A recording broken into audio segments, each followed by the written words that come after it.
नमस्कार दोस्तों, मैं हूं वीरेंद्र सिंह राठौर और आप देख रहे हैं हमारा ये डिजिटल प्लेटफॉर्म। झाबुआ रतलाम संसदीय क्षेत्र की जो लोकसभा सीट पर 13 मई को मतदान होना है और इसके लिए अब जो निर्वाचन की नामांकन की जो प्रक्रिया थी वो पूरी हो चुकी है 29 अप्रैल को, और केवल एक उम्मीदवार ने अपना नाम वापस लिया है। इसके अलावा जितने लोगों ने फॉर्म जमा किए थे उसमें से 12 लोग अब मैदान में बने हुए हैं। और आप ये तस्वीरें भी मेरे पीछे देख रहे होंगे कौन कौन इस बार लोकसभा चुनाव लड़ने जा रहे हैं। बीजेपी की बात करें तो बीजेपी की ओर से अनीता नागर सिंह चौहान चुनाव लड़ रही हैं। कांग्रेस की ओर से अनुभवी नेता, वरिष्ठ नेता, बड़े आदिवासी नेता कांतिलाल भूरिया मैदान में हैं। उसके अलावा बहुजन समाज पार्टी से रामचंद्र सोलंकी हैं, भारतीय आदिवासी पार्टी से बालू सिंह सिंगार हैं, निर्दलीय रूप में रामेश्वर सिंगार हैं और कई और नाम आपको निर्दलीय रूप में दिखाई दे रहे हैं, जिसमें सुमित्रा मेड़ा शामिल है, उदय सिंह मचार शामिल है, मोहन सिंह निगवाल शामिल है, कसना पारगी शामिल है, रंगला कलेश हैं, शीतल बारेला हैं। ये तमाम उम्मीदवार आपको दिखाई दे रहे होंगे।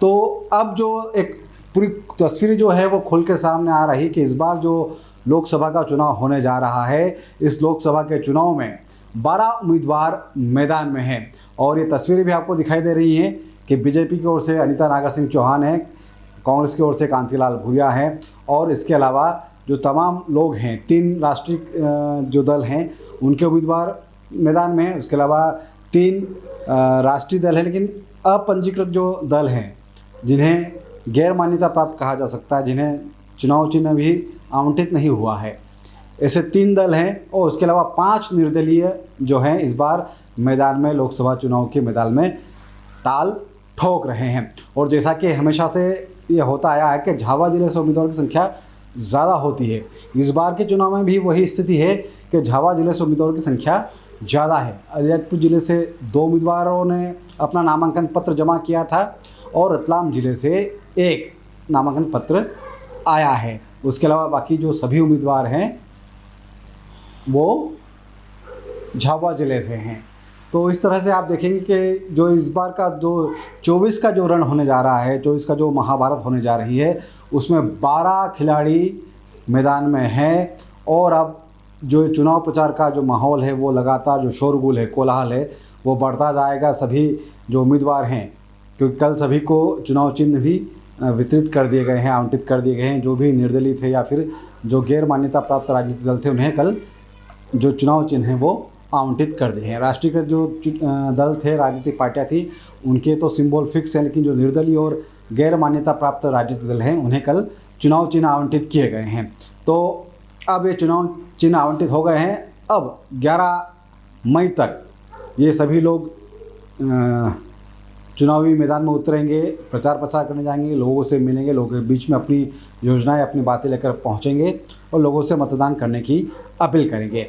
जनता के मन में क्या है, जनता 13 मई को मतदान करेगी और 4 जून को वो नतीजे सामने आएंगे और ये साफ हो जाएगा कि झाबुआ रतलाम संसदीय क्षेत्र से लोकसभा सीट से 18वां सांसद कौन होगा। तो ये 12 चेहरे इस बार जो है लोकसभा के चुनाव के रण में हैं।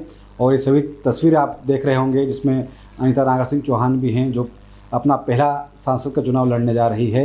हालांकि वे 2 बार से जिला पंचायत अध्यक्ष हैं अलीराजपुर की, लेकिन ये उनका पहला सांसद का चुनाव है। इन सभी 12 चेहरों में सबसे जो अनुभवी उम्मीदवार हैं वो है कांतिलाल भूरिया, जो 5 बार विधायक रह चुके हैं, 5 बार सांसद रह चुके हैं और 8वीं बार लोकसभा चुनाव मैदान में ताल ठोकने जा रहे हैं और 8वीं बार वे सांसद का चुनाव लड़ने जा रहे हैं। एक और शख्स हैं बालू सिंह सिंगार, जो भारतीय आदिवासी पार्टी से ताल्लुक़ रखते हैं और विधानसभा चुनाव भी उन्होंने पेटलाद से लड़ा था। हालांकि कामयाबी हासिल नहीं हो पाई, लेकिन एक बार फिर से वे सांसद के चुनाव में अपनी किस्मत आजमाने जा रहे हैं। इसके अलावा एक और शख्स हैं रामेश्वर सिंगार, जो इसके पहले भी सांसद का चुनाव लड़ चुके हैं, विधायक का चुनाव लड़ चुके हैं। 2009 में जब उन्होंने सांसद का चुनाव लड़ा था तो ये बड़ा ही रोचक तथ्य है कि वे तीसरे नंबर पर आए थे। उन्हें करीब 23,000 वोट उस समय मिले थे। ऐसे में एक बार फिर से वे अपनी किस्मत सांसद के चुनाव में आजमाने जा रहे हैं। इसके पहले वे पिछला जो विधानसभा चुनाव हुआ उसमें उन्होंने पेटलाद से अपनी किस्मत आजमाई थी, हालांकि सफलता नहीं मिली, कामयाबी नहीं मिली। एक बार फिर से वे लोकसभा का चुनाव भी लड़ने जा रहे हैं रामेश्वर सिंगार। इसके अलावा भी कई उम्मीदवार मैदान में जो अपना ये जिनका ये पहला चुनाव है या इसके पहले भी कुछ लोग भाग्य आजमा चुके हैं। तो जनता किसके साथ में ये तो 4 जून को पता चलेगा, लेकिन उसके पहले अब ये सभी उम्मीदवार चुनावी मैदान में जाएंगे, लोगों को बीच में जाएंगे और जो प्रचार चुनावी प्रचार के जो शोरगुल है वो अगले कुछ दिनों तक लगातार गांव-गांव शहर-शहर में दिखाई देगा। ये उम्मीदवार लोगों के बीच में अपनी योजनाएं, अपनी बात लेकर पहुंचेंगे। 13 मई को मतदान होना है और 4 जून को इसके परिणाम घोषित होंगे। आप सभी से हमारी अपील है कि 13 मई को मतदान करने के लिए आप सभी अपने अपने घर से ज़रूर जाएं और अपने मताधिकार का प्रयोग करें, क्योंकि आपकी जिम्मेदारी भी है, आपका कर्तव्य भी है, आपका अधिकार भी है। इसलिए 13 मई को ज़रूर मतदान करें और लोकतंत्र के इस महापर्व में अपनी भूमिका अदा करें। बहुत बहुत शुक्रिया। अगर आप हमें YouTube पर देख रहे हैं तो हमारे YouTube चैनल को सब्सक्राइब करें, लाइक करें, शेयर करें। अगर आप हमें Facebook पर देख रहे हैं तो हमारे Facebook पेज को लाइक करें, शेयर करें, फॉलो करें। बहुत बहुत शुक्रिया।